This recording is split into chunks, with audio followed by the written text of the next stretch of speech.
Olá, acadêmicos do curso de Pedagogia. É um prazer estar com vocês para ministrar a disciplina Sociologia Geral, aqui no módulo 1 do curso de vocês. Eu sou o professor Carlos Roberto, sou sociólogo, mestre em desenvolvimento social, também sou pós-graduado em docência do ensino superior, psicopedagogia, gestão pública e também em didática e metodologia do ensino superior. Desde já, parabenizo a todos pela escolha que fizeram, por enfrentarem o desafio que o ato de estudar nos impõe. Sei o quanto difícil é para muitos de nós, pois para cumprirmos com todas as nossas obrigações de estudantes e mesmo de professores, muitas vezes abrimos mão de diversões, de momentos com a família e de tantas outras coisas boas. Saliento a seriedade e compromisso da instituição que vocês escolheram para realizar o curso. O Instituto Federal do Norte de Minas Gerais, através do seu Centro de Educação à Distância, vem proporcionando educação de qualidade para milhares de pessoas que outrora ficavam às margens de uma formação superior. No mais, espero contribuir pelo menos um pouco com a formação de vocês. O que se espera de um acadêmico nos cursos em educação à distância é que os mesmos sejam dedicados, comprometidos, organizados e estudiosos, para que possam vencer todas as etapas e superar todos os obstáculos impostos no decorrer da formação de vocês. Sendo assim, é imprescindível o estudo em casa, a leitura do caderno didático, a realização de todas as atividades, a participação nos fóruns, pois é a partir desse compromisso que certamente serão pedagogos e pedagogas aptos e aptas a exercerem bem a profissão, dando a contribuição para a construção de uma relação de ensino e aprendizagem coerente e que seja capaz de promover a educação em todos os seus aspectos.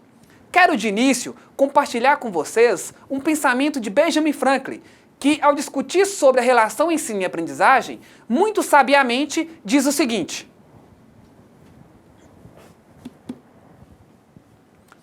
tu me dizes, eu esqueço. Tu me ensinas, eu lembro. Tu me envolves, eu aprendo. Para vocês que optaram por uma formação que lida diretamente com os desafios do ato de educar, este pensamento nos leva a refletir sobre quais as diretrizes, caminhos, métodos que devemos trilhar para tentar, cada vez mais, inserir os sujeitos da aprendizagem em um ambiente que seja oportuno ao aprendizado. Infelizmente, existem algumas instituições de ensino que, ao invés de propiciar a expansão da capacidade criativa de seus alunos, só fazem com que os mesmos sejam padronizados e reduzidos a um certo tipo ideal de aluno. Vocês, pedagogos e pedagogas, têm uma árdua missão pela frente. Serão vocês que irão, dentro de nossas escolas, auxiliar os professores, diretores e demais profissionais quanto ao direcionamento pedagógico, quanto às melhores condições da prática do ensino e da aprendizagem. Por isso, sejam comprometidos com a formação de vocês, queiram se envolver e aprender cada vez mais. Sejam curiosos, não se contentem somente com o que será ensinado nas aulas. Busquem além, leiam constantemente o mundo em que vocês estão inseridos. A disciplina Sociologia Geral está estruturada a partir do caderno didático de vocês, que, por sinal, é um excelente material. Essa disciplina tem 4 unidades, que são divididas em tópicos ou subunidades. Na unidade 1, nós trataremos sobre o surgimento e a consolidação da sociologia. Na unidade 2, nós trataremos sobre a sociologia de Karl Marx. Já na unidade 3, abordaremos sobre a sociologia de Émile Durkheim. E, por fim, na unidade 4, nós trataremos sobre a sociologia de Max Weber. É nossa meta refletirmos sobre as realizações dos homens, bem como das relações sociais que os mesmos estabelecem para o convívio em sociedade. Constantemente estamos produzindo e interagindo com algum objetivo social, político, econômico e também cultural. Dessa imensa produção da vida social resulta as relações sociais, produto das interações dos homens, de suas comunidades, de conhecidos ou desconhecidos, de familiares ou colegas de trabalho, de membros de religiões, enfim, homens que próximos ou distantes estão fazendo a história social.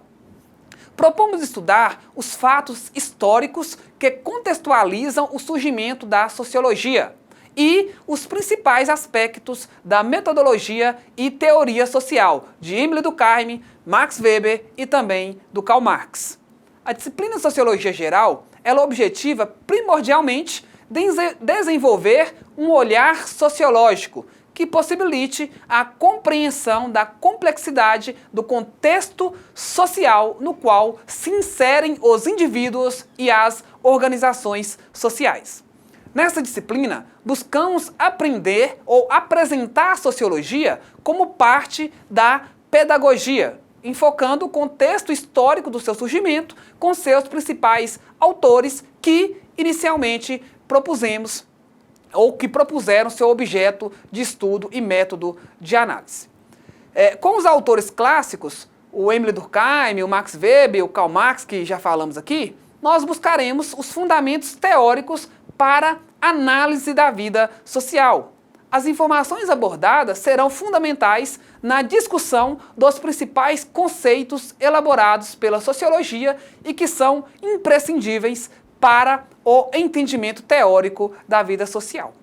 A sociologia, como uma ciência, ela oferece à sociedade elementos para melhor compreensão crítica da sua realidade histórica. Então a disciplina ela tem como objetivos discutir os pressupostos conceituais sobre a análise da vida social e compreender as estratégias adotadas pelos sociólogos para a construção de explicações e interpretações sobre os fenômenos sociais. Também distinguir as concepções teóricas de realidades sociais, contrapondo e desenvolvendo uma nova visão científica de natureza sociológica aí das práticas da vida cotidiana. Também compreender as distinções conceituais e as atitudes necessárias ao conhecimento mais objetivo da realidade social. E também, e por fim, distinguir as diferenças teórico-práticas entre os problemas sociais e o que os sociólogos chamam de problema sociológico. A sociologia é muito importante para a investigação do processo educacional nas sociedades modernas. É importante explicitar nessa disciplina que o conhecimento sociológico habilita o educador a compreender a sociedade, seus grupos e instituições sociais. Sendo assim, você acadêmico de pedagogia deve ter em mente que a disciplina é muito importante para a sua formação, tanto humanística, científica e para maior compreensão da organização social e também do processo educativo.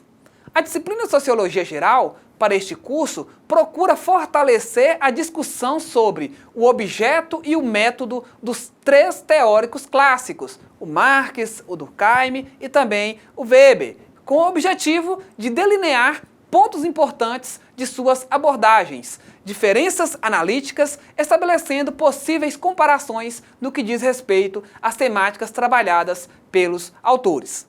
Vale salientar que as discussões realizadas pelos clássicos são de fundamental importância para a compreensão das demais teorias, principalmente sobre questões pedagógicas, que lhes serão apresentadas aí ao longo da formação de vocês.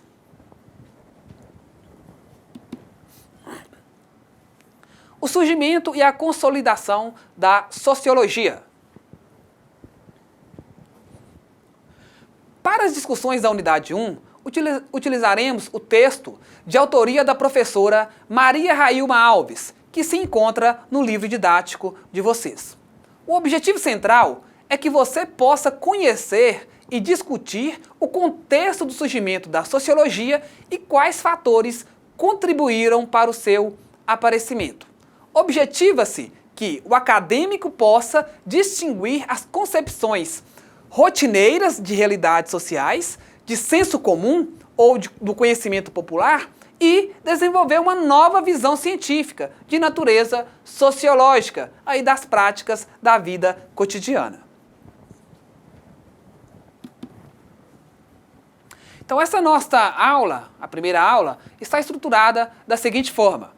Primeiro, a sociologia, aspectos conceituais, o contexto do surgimento da sociologia, a sociologia como ciência, o positivismo como uma primeira sociologia e, por fim, discorreremos aí sobre os autores clássicos da sociologia e a diversidade na explicação da vida social.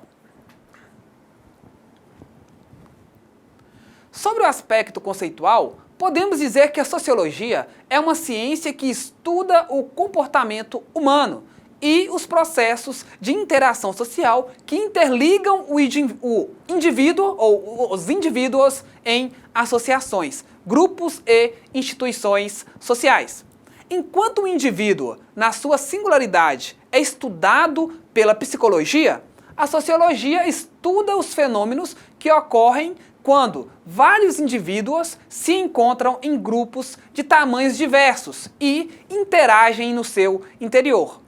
Quando falamos que a sociologia é uma ciência, isso significa que a mesma, para a análise do seu objeto de estudo, faz uso de métodos e metodologias, bem como de teorias que lhes dão sustentação científica, que podem ser discutidas seguindo um certo rigor, sistematização ou organização das ideias. Os resultados da pesquisa sociológica não são de interesse apenas de sociólogos. Olhem bem, cobrindo todas as áreas de convívio humano, desde as relações na família até a organização das grandes empresas, o comportamento político na sociedade até o comportamento religioso, a sociologia ela pode vir a interessar em diferentes graus de intensidade a administradores, políticos, empresários, juristas, professores em geral, publicitários, jornalistas, planejadores, sacerdotes, mas também ao homem comum. Um dos maiores interessados na produção e sistematização do conhecimento sociológico é o Estado.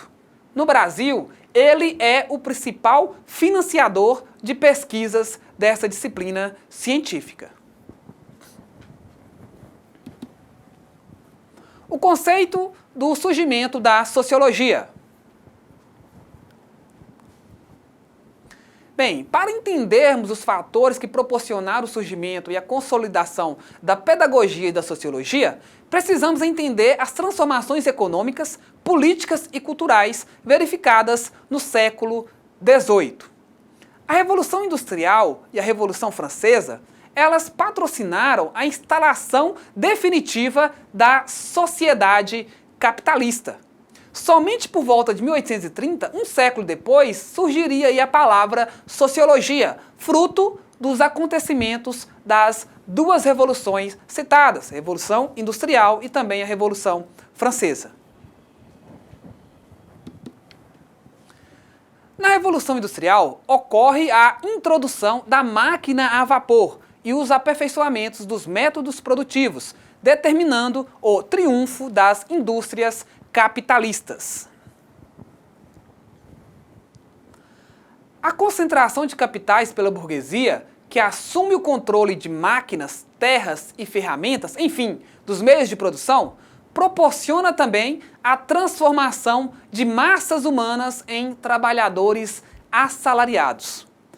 Cada passo do desenvolvimento da sociedade capitalista impulsionava a desintegração e o solopamento, o definhamento de instituições e costumes reinantes do antigo regime feudal, para constituir-se em novas formas de organização social.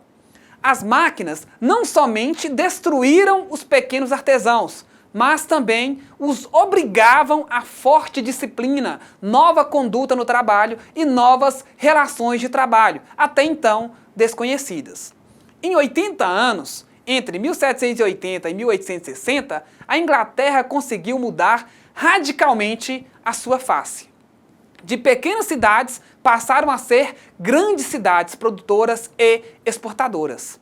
Essas bruscas transformações implicaram em nova organização social, ocorridas aí graças à transformação da atividade artesanal em manufatureira e logo depois em fabril. Outra mudança importante ocorreu quando da migração do campo para a cidade, onde mulheres e crianças foram introduzidas no mercado de trabalho, em jornada de trabalho desumanas, recebendo salários de subsistência. Esses sujeitos constituíam mais da metade da força de trabalho industrial. Segundo Martins, essas cidades se transformaram num verdadeiro caos, uma vez em que, sem condições para suportar um vertiginoso crescimento, deram lugar a toda sorte de problemas sociais, tais como surtos e epidemias, vícios, prostituição, criminalidade, infanticídio, que dizimaram aí parte das suas populações. O fenômeno da Revolução Industrial determinou o aparecimento do proletariado e o papel histórico que ele desempenharia na sociedade capitalista. Seus efeitos catastróficos para a classe trabalhadora geraram sentimentos de revolta, externalizados com a destruição de máquinas, sabotagens, explosão de oficinas, roubos e outros crimes que deram lugar à criação de associações livres e sindicatos que permitiram o diálogo de classes organizadas cientes de seus interesses com os proprietários dos instrumentos de trabalho. O pensamento filosófico do século XVII, o Iluminismo, contribuiu para popularizar os avanços do pensamento científico. Com o Iluminismo, a teologia deixaria de ser a forma norteadora do pensamento, cedendo lugar a uma dúvida metódica que possibilitasse um conhecimento objetivo da realidade. Esse novo método de conhecimento, a observação, a experimentação, ampliaria infinitamente o poder do homem e deveria ser estendido e aplicado ao estudo também da sociedade.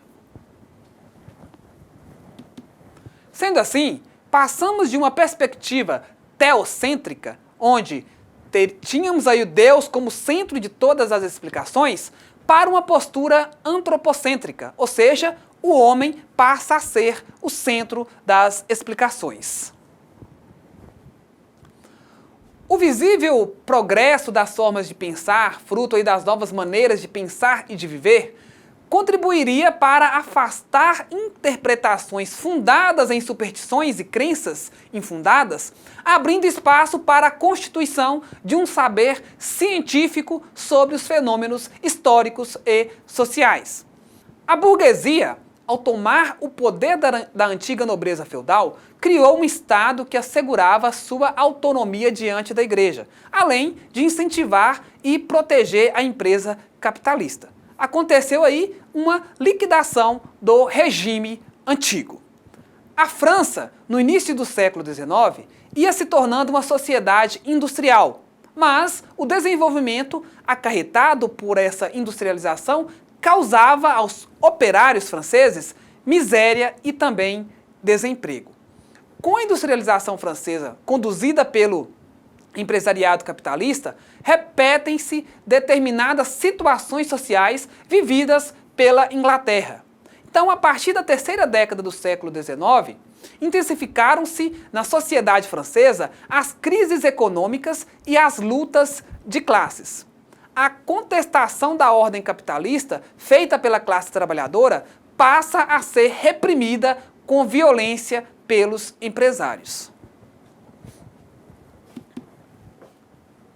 No meio de toda essa confusão, pensadores imaginaram ser necessário fundar uma nova ciência, a sociologia, que permitisse reorganizar essa sociedade. Sendo assim, podemos dizer que o surgimento da sociologia significou o aparecimento da preocupação do homem com o seu mundo e com a sua vida em grupo. Desencadeou-se, então, a preocupação com as regras que organizavam a vida social, regras que pudessem ser observadas, medidas e comprovadas, capazes de dar ao homem explicações plausíveis no mundo onde passou a imperar o racionalismo. Regras que tornassem possível prever e controlar os fenômenos sociais. Portanto, o aparecimento da sociologia significou que as questões relativas às relações entre homens deixariam de ser apenas matéria religiosa e do senso comum e passariam a interessar também aos cientistas. Fica como dica para vocês o filme Danton, que retrata aí a Revolução Francesa. A sociologia como uma ciência. A sociologia somente começou a se consolidar como ciência inspirando-se em rigorosos procedimentos de pesquisa, a partir das reflexões do sociólogo Émile Durkheim. Só então ela adquire forma e vem sendo aperfeiçoada até hoje.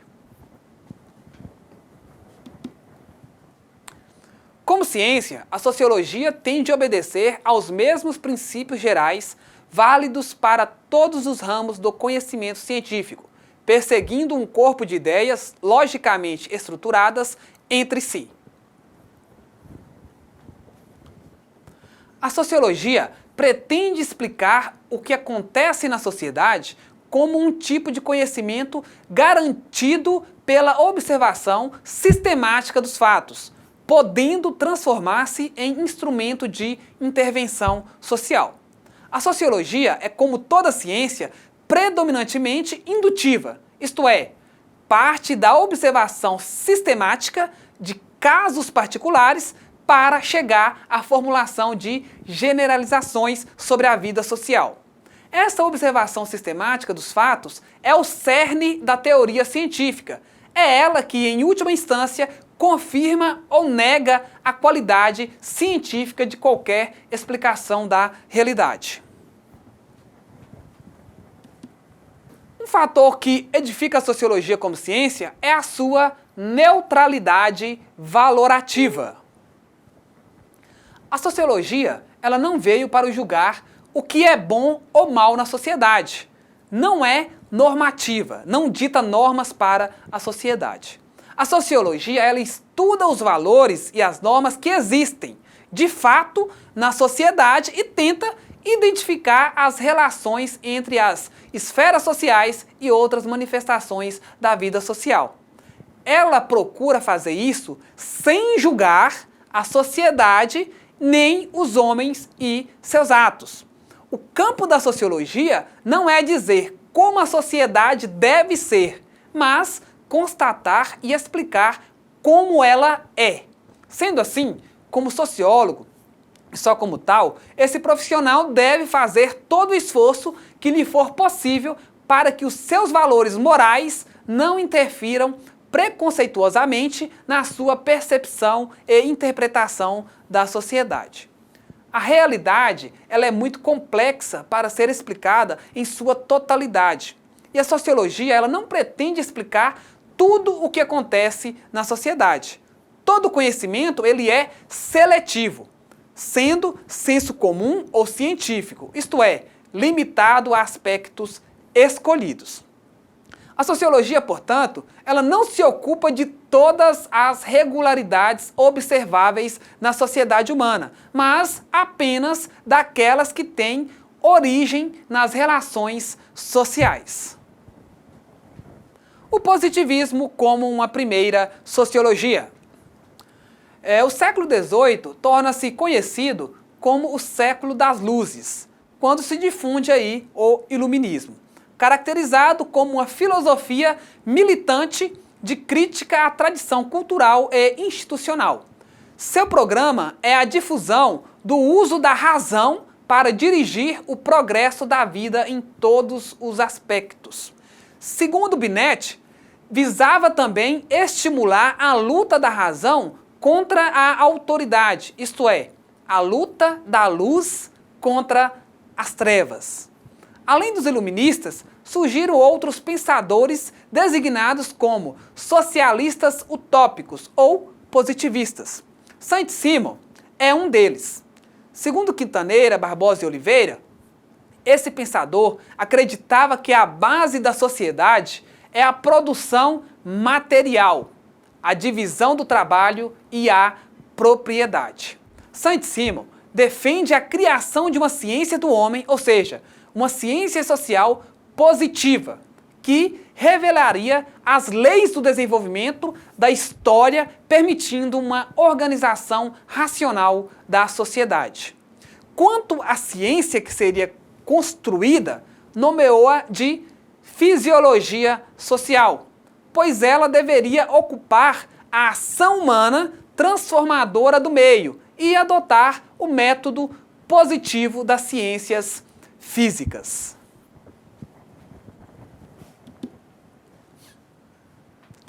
Herdeiro intelectual de Saint-Simon, do qual tornou-se seu secretário, surge Auguste Comte, de 1798 a 1857, que será chamado de pai da sociologia. Ele foi o grande divulgador do método positivo de conhecimento.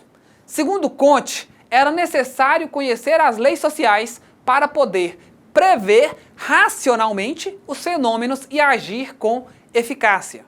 Uma das grandes preocupações de Comte era a crise de sua época, causada, segundo ele, pela desorganização social, moral e de ideias. O positivismo é um movimento que busca o valor das ciências contra as posições de senso comum e filosóficas, ressaltando a experiência e a investigação científica como um único critério da verdade. Segundo Fernandes, para dar conta de entender a importância de Auguste Comte para as ciências sociais, é necessário remeter aos seus questionamentos. O que é ordem social? Como ela se constitui? Como ela se mantém? Como ela se transforma? De acordo com Gianotti e Lemos, essas questões demandavam uma resposta científica. E por isso, a importância de Comte, que estruturará sua filosofia baseada na ideia de que a sociedade só pode ser convenientemente reorganizada através de uma completa reforma intelectual do homem. Para tanto, Comte dedicou-se a 3 temas básicos para reflexão, sendo 1. A filosofia da história, também chamada de filosofia positiva ou pensamento positivo. 2. A classificação das ciências. E 3. A sociologia. O primeiro tema da filosofia de Comte pode ser resumido na lei dos 3 estados: o teológico, o metafísico e o científico ou o positivo. Considerando que os 3 estados excluem-se mutuamente, é importante observar que, no estado teológico, a apresentação dos fenômenos se dá a partir da produção da ação direta e contínua de agentes sobrenaturais, mais ou menos numerosos, cuja intervenção arbitrária explica todas as anomalias aparentes do universo. As explicações são impostas pelos dogmas religiosos, ficções e mitos. A compreensão do mundo se dá através das ideias de deuses e espíritos. Já no estado metafísico, ou seja, no segundo estado, observa-se a modificação do primeiro estado, em que os agentes sobrenaturais são substituídos por forças abstratas e concebidas como capazes de engendrar por elas próprias todos os fenômenos observados. Por fim, no estado positivo, predomina a observação. A realidade científica, ela é... De novo, por favor. Por fim, no estado positivo, predomina a observação. A realidade é cientificamente concebida. Ocorre então a investigação do real, do certo, do determinado e do útil para a sociedade. A previsibilidade científica ocorre com o desenvolvimento das técnicas. A sociedade busca respostas científicas para todos os fenômenos. A ciência, a indústria, a urbanização e o Estado representam o mais elevado espírito evolutivo da sociedade. Previsibilidade, que é igual ver, observar para prever. Em síntese, Comte diz que os estados ou ordens são sucessivas em que o teológico será substituído pelo metafísico e este será substituído pelo científico ou positivo. A vida social, então, será explicada pela ciência, triunfando sobre todas as outras formas de pensamento.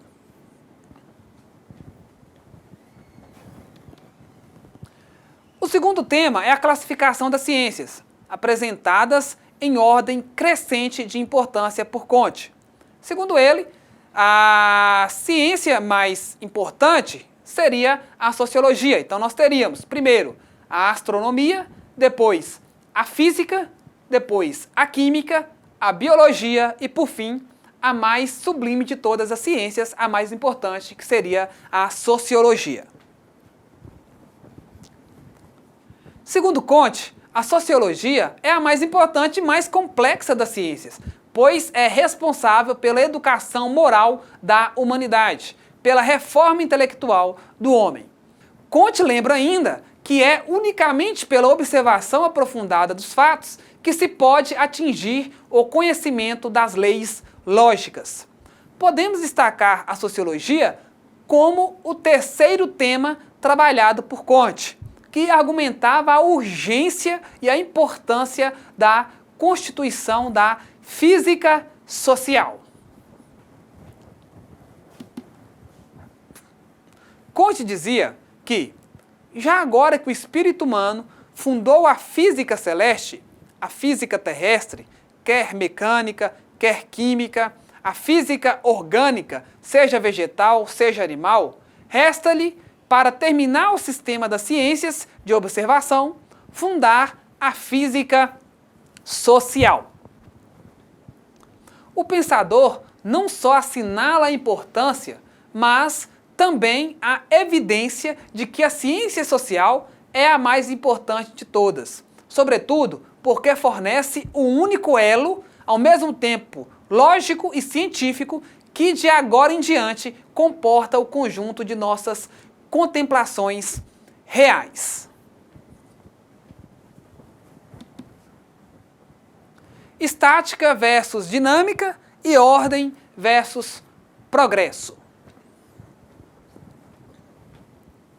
Ao analisar os tipos de movimentos vitais da sociedade, dois aspectos ou duas óticas fundamentais se destacam, que é a estática e a dinâmica.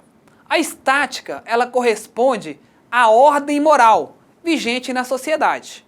E a dinâmica do progresso, representando pela urbanização e a industrialização.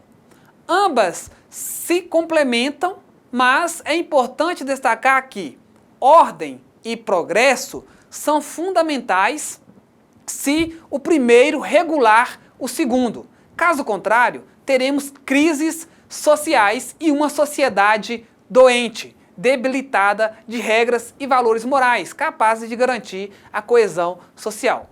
Com essa ideia, Comte propõe estudar as instituições sociais responsáveis pela ordem e pelo progresso, a estática e a dinâmica social influenciando toda uma geração de intelectuais dos séculos XIX e XX.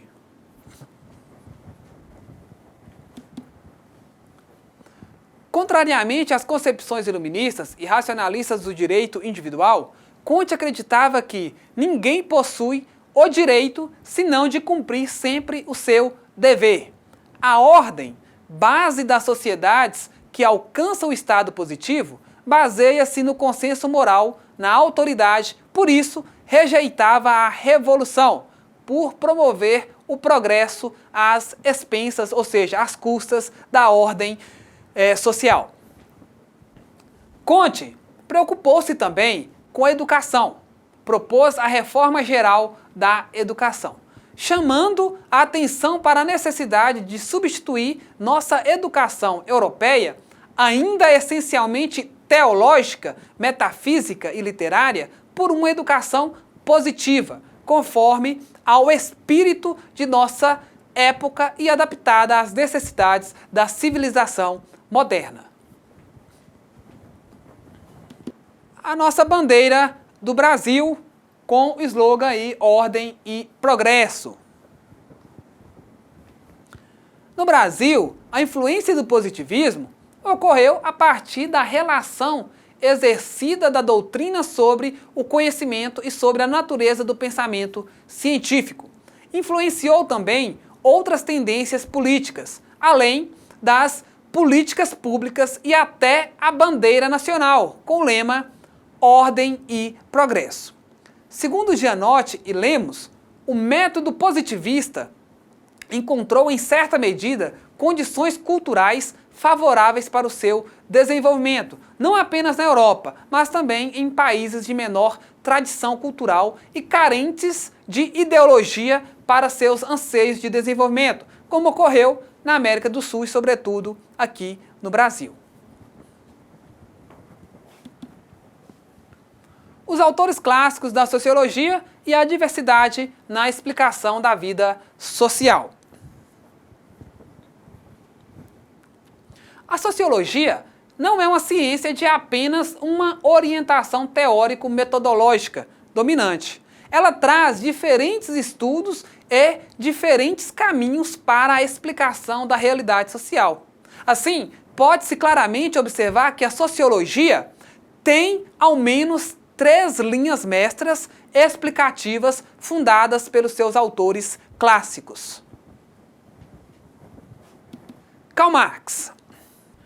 A primeira delas é a dialética e crítica, iniciada por Karl Marx, que, mesmo não sendo sociólogo, deu início a uma extensa e notável linha de explicação sociológica. Também é possível encontrar a influência de Marx em várias outras áreas, tais como filosofia e história, já que o conhecimento humano, em sua época, não estava fragmentado em diversas especialidades da forma como se encontra hoje. Teve participação como intelectual e como revolucionário no movimento operário. Juntos, Marx e o movimento operário influenciaram outros movimentos durante o período em que o autor viveu. Atualmente, é bastante difícil analisar a sociedade humana sem se referenciar em maior ou menor grau à produção de Karl Marx, mesmo que a pessoa não seja simpática à ideologia construída em torno do pensamento intelectual dele, principalmente em relação aos seus conceitos econômicos. O Émile Durkheim.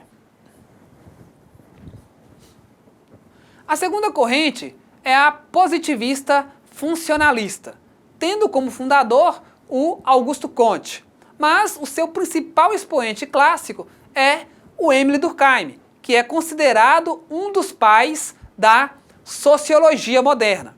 Foi o fundador da Escola Francesa de Sociologia. Combinava a pesquisa empírica com a teoria sociológica.